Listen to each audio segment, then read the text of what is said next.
Often we talk about needing to break through denial, both with partners and with folks who are acting out.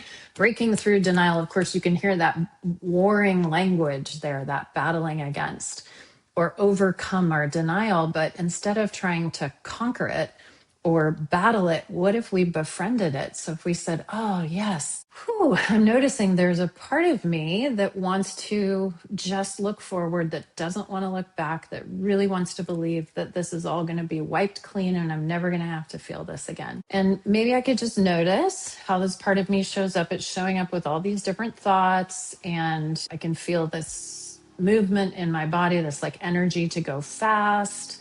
That's typically how these parts show up. Let me see if I can just notice that this part of me is here, and it is one part of me. It's not all of who I am. Maybe I can notice it with a little curiosity, a little compassion.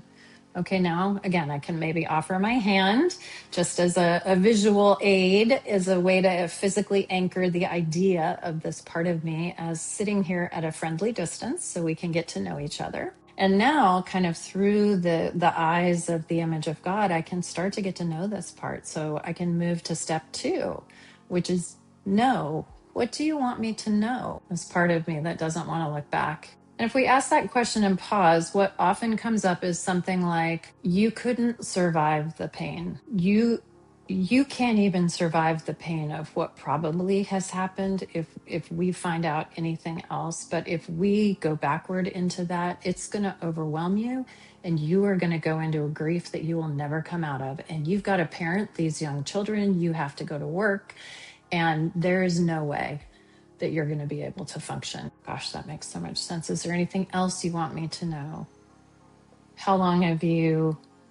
What do you want me to know about how long you've been stuck in this role trying to help me in this way? And we may get a sense that comes up of, well, remember when mom and dad got divorced and mom was working all the time and there was not enough food in the house and no one to take care of us. And gosh, this part has been active, really wanting me to believe and see that I had a great childhood, but in fact, it was really trying to protect me from pain. Gosh, that makes a lot of sense. So this is common types of just, again, we're not hearing voices, anything weird. It's just a sense is going to come up.